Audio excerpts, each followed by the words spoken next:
What's the most sacred place on earth? Is it Jerusalem? Is it the temple in Jerusalem? Is it one of these sacred churches over in Europe that took so long to build, that these master architects built to honor God, which are actually pretty nice? Is it the place where Moses stood on holy ground? Where is the most sacred place on planet Earth? Well, the answer may surprise you.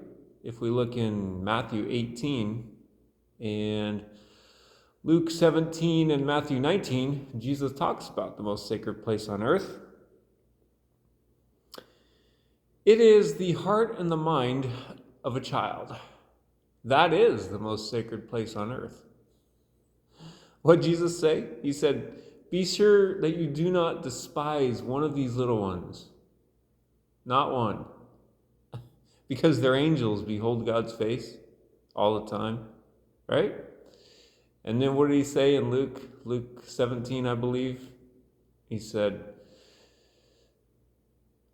"Woe to those who cause one of these little ones to stumble. It'd be better for him to have a millstone cast around his neck and thrown into the depths of the sea."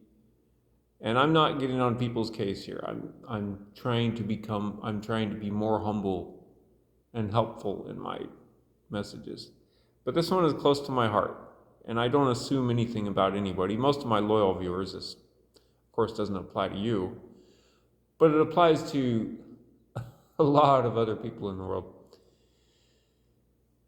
And what else did Jesus say? He said, I believe it's Matthew 19, "Let the little children come unto me, for the kingdom of heaven belongs to such as these." Apparently Jesus thought kids are pretty important. And what's the most important part about people in general? Their hearts and their minds, because that's where the important stuff goes on, right? Proverbs, "Guard your heart with all diligence, for out of it flow the issues of life." Matthew 15, Jesus is talking about where problems really come from. He didn't say they come from our bodies or other places. He said it's the heart. Right? God spoke about the heart so many times in Jeremiah and Genesis. And it's in many places, right?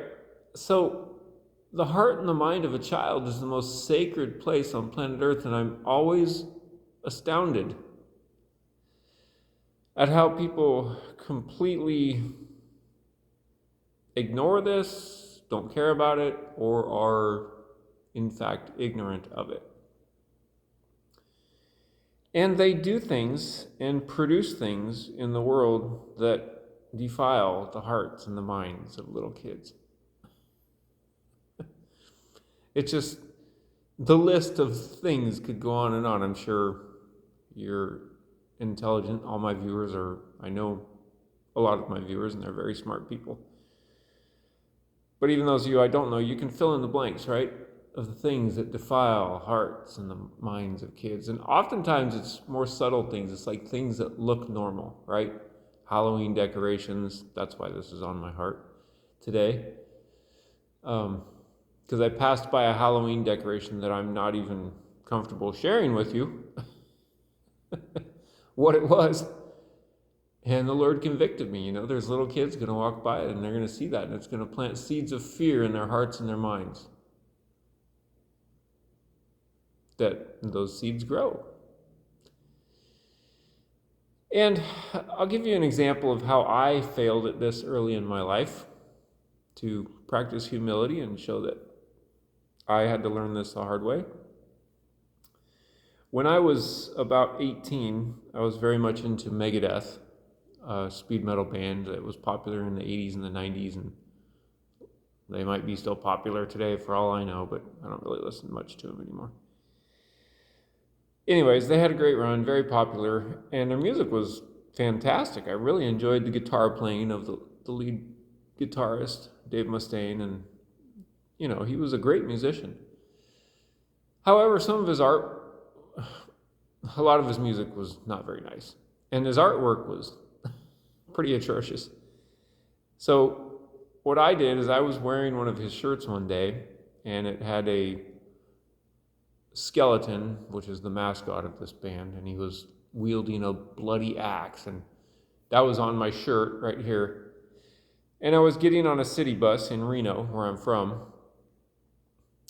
And I thought I was so cool. I had really long hair. It was just, I was one of these people that was completely ignorant.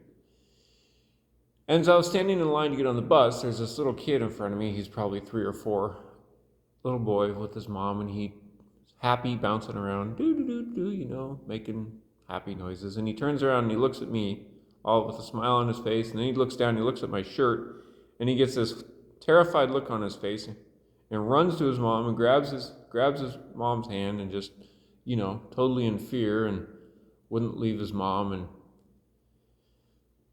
it hit me right then at that moment. First thing, it was, I will never wear this shirt. I will never wear any shirts by this band again. But I've since learned a lot about that over the years as I've read the Bible and gotten to know the Lord and stuff, and realized the influence that all of us have on other people. We all have some amount of influence on other people. Every single one of us, unless there's some people that live in the mountains all by themselves, right? Right? Most of us have some amount of influence on others. Now, some of us have a lot of influence on others. Obviously, celebrities, musicians, movie stars, sports stars, etc., politicians. And of course, those people need to be really careful of this. But all of us need to be careful of it, of how we're affecting the hearts and the minds of the kids around us. Are we planting seeds of fear in their hearts and minds, like I did that time? If I ever see that person, he's probably 40 years old by now, I will apologize profusely and ask for forgiveness.